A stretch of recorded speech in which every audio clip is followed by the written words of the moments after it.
अस्सलाम वालेकुम। मेरा नाम फ़ातिमा है और आप देख रहे हैं फ़ातिमा लेंस 360। आज के दिन का स्टार्ट हुआ इस तरह से कि बस हमने ब्रेकफास्ट किया और ये पहले से ही डिसाइडेड था कि आज हमने बच्चों को फ़न फैक्ट्री लेके जाना है। और मेरी एक क्लाइंट भी थी, पहले उन्होंने मॉर्निंग का टाइम लिया था, फिर वो किसी मसरूफ़ियत की वजह से उन्होंने आफ्टरनून का बोल दिया मुझे। तो ब्रेकफास्ट करने के बाद रेडी होकर बस मैं उनका ही वेट कर रही थी। वो आई, उनका हेयर कलर लगाया, 1-1.5 घंटा उनसे गपशप लगाई जितनी देर वॉश का टाइम था। फिर बस वो थ्रेडिंग थी उनके साथ, वो काम करवा के चली गई। फिर मैं आके बैठी रूम में, बच्चों को देखा, थोड़ा उनको स्नैक्स वगैरह दिए, चाय पी खुद। और उसके बाद मैंने फिर पूछा कि हाँ जी क्या प्लान है, फिर तैयारी करें जाने की। तो मेरे हस्बैंड ने कहा ठीक है। आज का ना बस वो कभी कभी होता है ना कि आपके किसी काम में बहुत ज़्यादा रुकावटें आ रही होती हैं, तो बस आज ना ऐसे ही हो रहा था कि जाएं ना जाएं, जाएं ना जाएं। खैर फाइनली हम चले ही गए, तो लेकिन हम लेट हो गए थे बहुत ज़्यादा। तो फिर बस गए हम और बच्चों को डायरेक्ट फन फैक्ट्री लेके गए हैं ऊपर, और रश बहुत ज़्यादा था, इसी वजह से मैं क्लिप्स भी नहीं बना सकी ज़्यादा आप लोगों के लिए। बस थोड़े थोड़े से मैंने क्लिप्स बनाए हैं जब बच्चे राइड्स पे बैठे हुए थे। और उसके बाद फिर हम नीचे आए हैं फूड कोर्ट में। बच्चों को बहुत ज़्यादा भूख लग रही थी, तो इतना रश था वहाँ पे, इतना ज़्यादा कि मैंने अपने हस्बैंड से कहा कि हम मेरे हाल से कहीं और चलते हैं खाना खाने, क्योंकि अगर हम यहाँ बैठे तो बच्चे बहुत तंग करेंगे। सेकंड ये कि खुदा न खास्ता कोई बच्चा हाथ छुड़वा के भागा तो वो तो हाथ ही नहीं आएगा जितना यहाँ रश है। तो बस फिर वहाँ से निकले हम और जोहर टाउन NY 212 चले गए।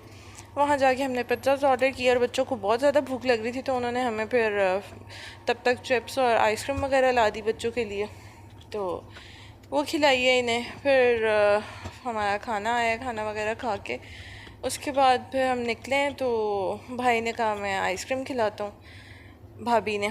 फिर बस उन लोगों ने हमें आइसक्रीम खिलाई, वो खा के फिर हम घर आए। घर आके बस वही बच्चों को चेंज वगैरह करवाया। बच्चे बहुत ज़्यादा माशाल्लाह माशाल्लाह अल्हम्दुलिल्लाह एक्साइटेड हुए थे बहुत ज़्यादा। तो फिर मैंने आते ही उनको नहीं सुलाया, मैंने कहा कि चलें थोड़ी देर ये मज़ीद खेल लें ताकि थक जाएं अच्छे से, क्योंकि अगर अभी लिटा दिए ना तो हो सकता है कि थोड़ी देर में फिर जाग जाएं या सोए ही ना। तो फिर 1-1.5 घंटा बच्चे घर आके भी खेले, खूब एक्साइटेड हुए थे। और उसके बाद फिर बस मैंने उन्हें चेंज करवा के लेटाया और मैं ख़ुद चेंज करके लेटी हूँ फ्री होके सारे कामों से। तो मैंने सोचा कि मैं वॉइस ओवर कर लूँ। बस आज का दिन बिना भाग दौड़ में गुजर ही गया।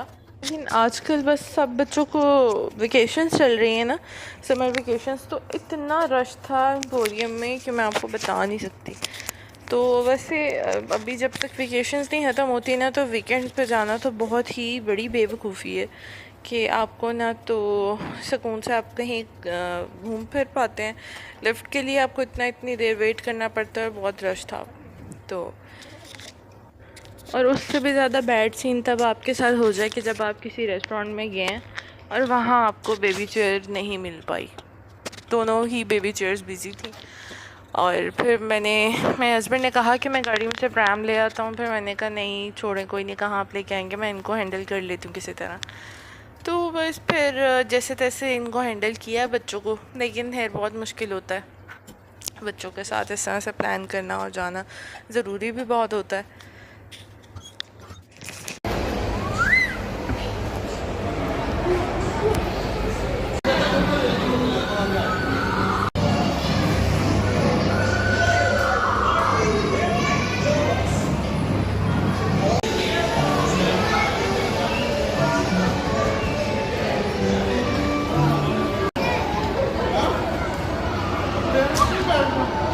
जी दोनों यहाँ पे बैठे हुए हैं और भी बस हमने पिज़्ज़ा ऑर्डर किया है।